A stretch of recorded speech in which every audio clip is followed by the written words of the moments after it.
तो दोस्तों दुनिया में दो ही ज्योतिषी हैं, मन की बात समझने वाली माँ और भविष्य समझने वाले पिता।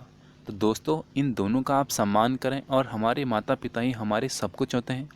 तो नमस्कार दोस्तों, मैं दीप बहुगुणा स्वागत करता हूँ आपका अपने यूट्यूब चैनल पे जिसका नाम है स्टडी इन दीप्स एम्पायर।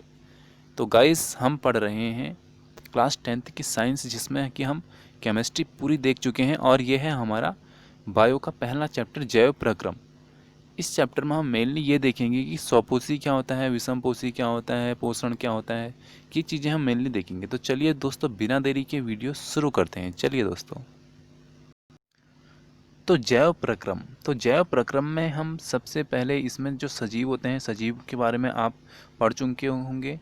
इनको क्या बोलते हैं, जैव बोलते हैं, और जो हमारे निर्जीव होते हैं उनको हम अजैव बोलते हैं। ठीक है, और इसमें आप अंतर स्पष्ट करना पिछली कक्षाओं में पढ़ चुके हैं।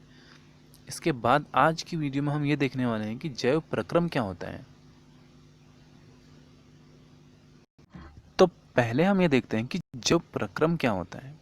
तो जीवों का अनुरक्षण कार्य निरंतर होना चाहिए, उस समय भी चलता रहता है। यानी जो अनुरक्षण मतलब जीवों का जो साइकिल होता है, उस साइकिल की बात हो रही है, जन्म लेना मरना। ठीक है, ये उस समय की बात हो रही है, उस समय भी चलता रहता है जबकि विशेष कार्य नहीं करते हैं। यानी जब कोई भी हम विशेष कार्य नहीं कर रहे हैं तो उस समय भी क्या होता है, हमारा अनुरक्षण चलता रहता है। जब हम सो रहे हैं तो होते हैं, तो उस समय क्या होता है कि हम कुछ ना कुछ कार्य कर रहे होते हैं। मतलब कि हमारा जो शरीर है ये हर हमेशा कुछ ना कुछ कार्य करता ही है।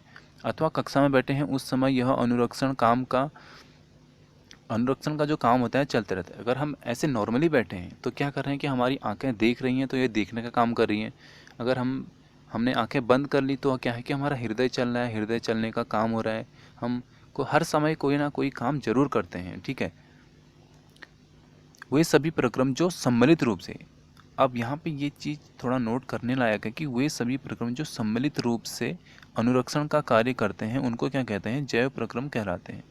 तो जो सम्मिलित रूप से मतलब कि किसी एक सीक्वेंस में वो रहेंगे। ठीक है, वो एक सीक्वेंस में सारे काम करेंगे तो उनको हम क्या कहेंगे, अनुरक्षण कहेंगे। और यही क्या है, हमारा जैव प्रक्रम है। ठीक है, तो जैव प्रक्रम को कुछ नहीं, ये कुछ खास चीज़ नहीं है, ये सब आप लोग इस सब से आप लोग सभी जैव प्रक्रम से वाकिफ हो। जैव प्रक्रम हमारा ये है कि हम कोई भी काम कर रहे हैं किसी भी सीक्वेंस में, ठीक है, तो वही हमारा जैव प्रक्रम है। अब ये देख लेते हैं कि श्वसन क्या होता है। और श्वसन तो आप सभी को पता है कि हम सांस लेते हैं, वही हमारा श्वसन होता है। लेकिन इसको साइंटिफिक लैंग्वेज में हम कैसे डिफाइन करेंगे, तो शरीर के बाहर से ऑक्सीजन को ग्रहण करना। यानी हम बाहर से क्या कर रहे हैं, ऑक्सीजन को ग्रहण कर रहे हैं, तथा क्या है कि कोशिकीय आवश्यकता के अनुसार खाद्य स्रोत के विघटन में उसका उपयोग करना। जो हम क्या करते हैं कि बाहर से ऑक्सीजन ले रहे हैं, ठीक है, और कोशिकीय आवश्यकता यानी हमारी कोशिकाओं को जितनी भी आवश्यकता है उसके अनुसार खाद्य स्रोत के विघटन में उसका उपयोग करते हैं। ठीक है, तो उसको क्या कहते हैं, श्वसन कहते हैं। ठीक है, और इसके बाद हम देख लेते हैं पोषण। ये हमारा मेन टॉपिक है आज का कि पोषण क्या है। पोषण क्या है कि जैसे कि आप ये समझो, जब हम टहलते हैं या हम साइकिल चलाते हैं या हम चलते हैं या हम कुछ भी काम करते हैं, ठीक है, हम सिर्फ बैठे हैं तो ये भी एक काम ही है, ये भी मैं आपको बता चुका हूँ। तो इसमें क्या होता है कि हमारी ऊर्जा का उपयोग होता है। हम रात को सोते हैं खाना खा के और सुबह हमको फिर से भूख लग जाती है। ठीक है, तो आप ये देखो कि यहाँ पे क्या हो रहा है कि हमारी जो ऊर्जा है उसका क्या हो रहा है, उपयोग हो रहा है। उस स्थिति में भी होता है जब हम कोई आभासी क्रियाकलाप नहीं करते हैं। ठीक है, हमारे शरीर में क्रम की स्थिति के अनुरक्षण करने के लिए ऊर्जा की आवश्यकता होती है। यानी कोई भी काम करने के लिए ऊर्जा की आवश्यकता होती है। ठीक है, अगर हम बैठे हैं तो ये आप ये मत समझना कि ये कोई काम नहीं हो रहा है, ये भी एक काम है। ठीक है, वृद्धि विकास प्रोटीन संश्लेषण आदि में हमें बाहर से भी पदार्थों की क्या होती है, आवश्यकता होती है। यह ऊर्जा का स्रोत पदार्थ जो हम खाते हैं वो क्या होता है, भोजन होता है। ठीक है, और इस भोजन से हमको क्या मिलता है, पोषण मिलता है। ठीक है, ये चीज़ आप नोट करना कि पोषण हमको कहाँ से मिलता है, जो हम बाहर से कोई एक्स्ट्रा अपने शरीर में ऊर्जा लेते हैं। ऊर्जा अब वो चाहे हम भोजन के माध्यम से ले रहे हों या हम ग्लूकोज ले रहे हों, वो अलग मैटर है, हम पानी पी रहे हों, तो वही क्या है, हमारा वो एक पोषण, हमारे शरीर में एक पोषण का काम करता है। ठीक है, तो सजीव अपना भोजन कैसे प्राप्त करते हैं ये आपको बताने की ज़रूरत तो नहीं है, लेकिन फिर भी यहाँ पे लिखा है तो इसलिए हम इसको शॉर्ट में समझते हैं। ठीक है, तो कुछ जीव क्या है कि हमारा अकार्बनिक स्रोत से कार्बन डाइऑक्साइड तथा जल के रूप में सरल पदार्थ को क्या करते हैं, प्राप्त करते हैं। ये जीव स्वपोषी होते हैं। स्वपोषी मतलब स्वपोषी क्या होता है, और हमारा जो विषमपोषी होता है ये क्या होता है, ये हम अभी पढ़ेंगे आगे। ठीक है, स्वपोषी मतलब मेनली होता है कि जो अपना खाना स्वयं तैयार करता है। स्वयं तैयार करता है मतलब वो किसी दूसरे की हेल्प नहीं लेता है, अभी सीखेंगे हम।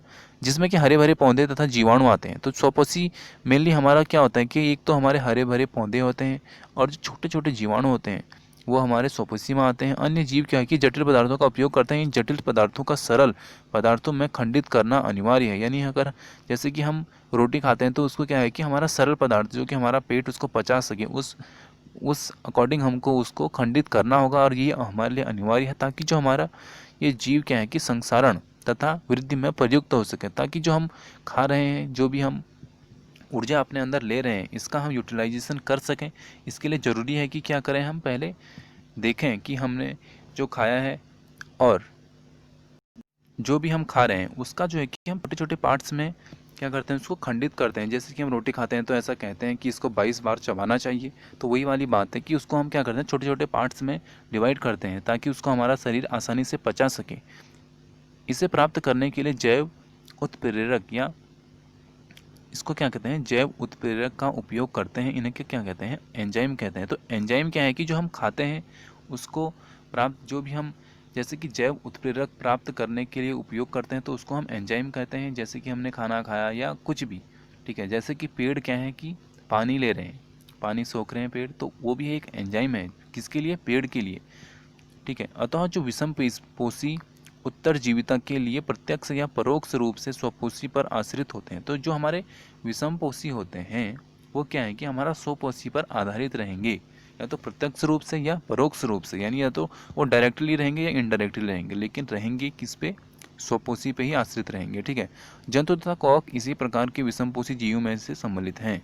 तो जो हमारे जंतु हैं और कवक हैं ये क्या हैं, इसी प्रकार के विषमपोषी में ही सम्मिलित हैं। अब स्वपोषी हम देखते हैं कि स्वपोषी क्या होता है। स्वपोषी जीव की कार्बन तथा ऊर्जा की आवश्यकताएं प्रकाश संश्लेषण द्वारा पूरी होती हैं। अब प्रकाश संश्लेषण क्या होता है, प्रकाश संश्लेषण ये होता है कि जब हमारा पेड़ है तो वो क्या कर रहा है, सूर्य से हमारा रोशनी ले रहा है। ठीक है, सूर्य से वो ऊर्जा ले रहा है, तो सूर्य की किरणें उसके पत्तियों पर पड़ रही हैं, और नीचे से क्या हो रहा है कि वो खाद ले रहा है। हम खाद डालते हैं पेड़ों में तो नीचे से वो खाद सोख रहा है। तो ये इसका एक टाइम होता है, पर्टिकुलर टाइम होता है। किस टाइम पे, जबकि हमारा सूर्य की जो रोशनी है वो उपस्थित रहती है, उसी टाइम पे हमारा क्या संश्लेषण होता है, प्रकाश संश्लेषण होता है। ठीक है, यह वह प्रक्रम है जब जिसमें स्वपोषी बाहर के लिए पदार्थों की क्या करते हैं, संचित रूप से परिवर्तित करता है। यह जो हमारा प्रक्रम है इसमें क्या है कि स्वपोषी मतलब जो अपना जो भी उनका खाना होगा वो खुद तैयार करेंगे। ठीक है, उसको क्या करते हैं कि बाहर के लिए पदार्थों में को ऊर्जा संचित रूप से परिवर्तित कर देता है। ये पदार्थ कार्बन डाइऑक्साइड तथा जल के रूप में लिए जाते हैं, जो सूर्य के प्रकाश तथा क्लोरोफिल की उपस्थिति में ये क्या करेंगे, सूर्य के प्रकाश तो क्लोरोफिल की उपस्थिति में कार्बोहाइड्रेट में परिवर्तित कर देते हैं। ठीक है, कार्बोहाइड्रेट में पौधों को ऊर्जा प्रदान करने में प्रयुक्त होते हैं। अगले अनुभाग में हम इसका यानी जो अगला अनुभाग है उसमें हम इसको पढ़ेंगे कैसे जो हमारा कार्बन डाइऑक्साइड है यह सूर्य की रोशनी में प्रकाश संश्लेषण होता है। तो प्रकाश संश्लेषण का हम यहाँ पे फॉर्मूला देख लेते हैं। ये फॉर्मूला मेनली इंपॉर्टेंट है इसमें, और तो आपको स्वपोषी पता ही है कि क्या होता है। 6CO2 यानी जब हम 6 अणु CO2 यानी कार्बन डाइऑक्साइड के मिलाएंगे, उसमें क्या करेंगे कि 12 अणु हम किसके मिलाएंगे, पानी के। ठीक है, 12 अणु हम पानी के मिलाएंगे, 12H2O हो गया। तो इसको क्या करेंगे, क्लोरोफिल और सूर्य का प्रकाश इन दोनों की उपस्थिति होगी, तो इसमें इनकी रिएक्शन करवाएंगे तो हमको क्या मिलेगा, ग्लूकोज मिलेगा। ग्लूकोज क्या होता है कि हमारे बॉडी के लिए या जो भी जहाँ भी हम ग्लूकोज डाल रहे हैं वहाँ उसको ऊर्जा, इंस्टेंट ऊर्जा मिल जाती है। ठीक है, जो ग्लूकोज का फॉर्मूला है ये भी आप याद रख लें, C6H12O6। ठीक है, ये हमारा ग्लूकोज का फॉर्मूला है, C6H12O6, ये भी आप ज़रूर याद रखें। ठीक है, प्लस हमको मिलता है ऑक्सीजन मिलती है। और हाँ, यहाँ पे एक चीज़ हमको मेन ये पता चलती है कि जो हमारे पेड़ पौधे हैं ये हमारे ऑक्सीजन छोड़ते हैं, ये चीज़ भी आप ध्यान रखें। ठीक है, और क्या मिलेगा हमको, 6 अणु मिलेंगे पानी के। ठीक है। तो यहाँ पे इस प्रक्रम के दौरान हमने यहाँ पे जो घटनाएं देखी, ये घटनाएं हम मेनली देख लेते हैं। क्लोरोफिल द्वारा प्रकाश ऊर्जा को क्या करता है, अवशोषित करता है। प्रकाश ऊर्जा में रासायनिक ऊर्जा, जो हमारी प्रकाश ऊर्जा है, इसको क्या करते हैं हम, रासायनिक ऊर्जा में रूपांतरित करना तथा जल के अणुओं का हाइड्रोजन में तथा ऑक्सीजन में क्या करता है, अपघटन करता है। कार्बन डाइऑक्साइड का कार्बोहाइड्रेट में अपचयन होता है। जो हमारा कार्बन डाइऑक्साइड है, इसका क्या होता है, कार्बोहाइड्रेट में अपचयन होता है। ठीक है। और इसके बाद हम ये देख लेते हैं कि स्वपोषी, तो आप समझ गए कि स्वपोषी क्या होता है। ठीक है। जो क्या करते हैं, हमारे प्रकाश संश्लेषण में जिसका उपयोग होता है वो हमारे स्वपोषी होते हैं। ये प्रकाश संश्लेषण करते हैं और क्लोरोफिल की उपस्थिति में अपना खाना तैयार करते हैं। ठीक है, ये चीज़ आप देख चुके हैं। अब हम देखते हैं विषमपोषी। विषमपोषी क्या होते हैं। तो यहाँ पे जो हमारा विषमपोषी पोषण है, इसके तो टाइप्स बढ़ जाते हैं। जैसे कि ये समझो आप, कोई भी हमारी गाय है, ठीक है, तो गाय क्या करेगी, घास को चरेगी, घास खाएगी। ठीक है। और कोई शेर है, तो ये हमारा घास नहीं खा सकता है। इसको क्या चाहिए, इसको या तो कोई जानवर चाहिए, जैसे कि हिरन हो गया। ठीक है, यानी इसको क्या चाहिए, मांस चाहिए। तो यहाँ पे ये कैटेगरी भी बढ़ जाती है। जैसे कि जो हमारा मांस खाता है उसको मांसाहारी कहते हैं, और जो हमारा मांस नहीं खाता है उसको हम शाकाहारी कहते हैं। ठीक है। जो शाकाहारी होगा वो क्या करेगा, घास से अपना पेट भरेगा या पेड़ पौधों को चुगेगा, उनसे अपना पेट भरेगा। ठीक है। तो वो हमारा क्या हो जाएगा, वो हमारा हो जाएगा शाकाहारी। और जो दोनों का यूज करता है, जैसे कि इंसान होते हैं, ये क्या करते हैं, दोनों का यूज करते हैं, तो इसको क्या कहते हैं, सर्वाहारी कहते हैं। ठीक है। तो यहाँ पे जो विषमपोषी पोषण है, तो इसको आप डायरेक्टली इस चीज़ से समझो कि जो हमने खाना खाया, ठीक है, तो ये क्या है कि हमारा खाना, हमने रोटी खाई, तो रोटी कहाँ से आई, खेत से आई। खेत में हमने जब गेहूँ उगाए तो वहाँ से आई। तो यहाँ पे हमने क्या किया, गेहूँ को काटा। हमने खुद अपना भोजन तैयार नहीं किया, पहले हमने गेहूँ बोया, वो काटा, उसके बाद ये नहीं हुआ कि हमने खुद ही तैयार किया। ठीक है। तो यहाँ पे इतना, इसमें हमने एक प्रोसेस अपनाया, इसलिए क्या होता है कि ये हम यहाँ पे विषमपोषी की श्रेणी में शामिल हो गए। ठीक है। जैसे कि हिरण, उदाहरण के लिए अगर हम देखें, यदि भोजन का स्रोत अचल है, अचल मतलब जो कि चल नहीं सकता, जैसे कि घास, ठीक है, या गतिशील है, जैसे कि हिरन, तो यहाँ पे इसने दो स्रोत लेने के लिए बोल रखा है। जैसे कि पहला इसने दे रखा है हमको अचल स्रोत घास, और दूसरा दे रखा है हिरन। हिरन क्या है, हमारा चल सकता है, यानी गतिशील है। दोनों प्रकार के भोजन का जो अभिगम होगा, अभिगम का तरीका क्या होगा, भिन्न भिन्न होगा, तथा गाय व शेर किस पोषक उपकरण का उपयोग करते हैं, ये भी भिन्न भिन्न होगा। तो गाय क्या करेगा, हमारा घास को लेगा, और शेर क्या करेगा, हिरन को लेगा। ठीक है। तो यहाँ पे क्या है कि भिन्न भिन्न है। जीवों द्वारा भोजन ग्रहण करने और उसके उपयोग की अनेक युक्तियाँ हैं। ठीक है। तो जो जो जीव हैं वो क्या है कि हमारे भोजन को उपयोग अलग तरीके से करते हैं, अलग अलग तरीके से, अलग अलग जीव अलग अलग तरीके से भोजन का उपयोग करते हैं। ठीक है। कुछ जीव क्या है कि भोज्य पदार्थों का विघटन शरीर के बाहर ही कर देते हैं। तो कुछ जो हमारे जीव हैं, ये क्या करते हैं कि भोज्य पदार्थों का विघटन शरीर के बाहर ही कर देते हैं, तब उनका अवशोषण करते हैं। फफूंदी हो गई, ईस्ट हो गया, और मशरूम, मशरूम भी आपने सुना होगा, आदि क्या है कि कवक इसके उदाहरण हैं। ये क्या है कि कवक के उदाहरण है, यानी ये क्या करते हैं कि कोई भी जैसे पेड़ है, उसके बाहर से बैठ जाएंगे तो उसको नष्ट नहीं करेंगे, वो उसी में से अपना भोजन तैयार कर लेंगे। ठीक है। अन्य सभी जो जीव होते हैं वो संपूर्ण भोज्य पदार्थ का अंतर्ग्रहण करते हैं, तथा उसका पाचन शरीर के अंदर होता है। तो इनका जो पाचन होता है, ये क्या होता है, ये जो हमारे मशरूम हो गया, ईस्ट हो गया, इनका शरीर के बाहर ही हो जाता है।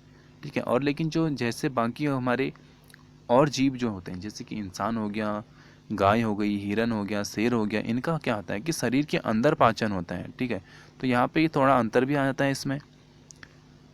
और इसके बाद आप ये चीज़ तो देख चुके हो कि श्वसन, श्वसन आप मेरे साथ देख चुके हो। श्वसन क्या होता है, हमने अभी देखा था कि श्वसन क्या होता है। और अगले पार्ट में हम ये देखेंगे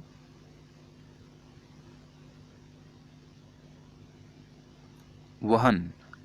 ये वहन क्या होता है, हम अगले पार्ट में देखेंगे दोस्तों। तो बने रहें हमारे साथ, और अगर आप चैनल पर नए आए हैं तो चैनल को सब्सक्राइब करना ना भूलें। जय हिंद, जय भारत दोस्तों।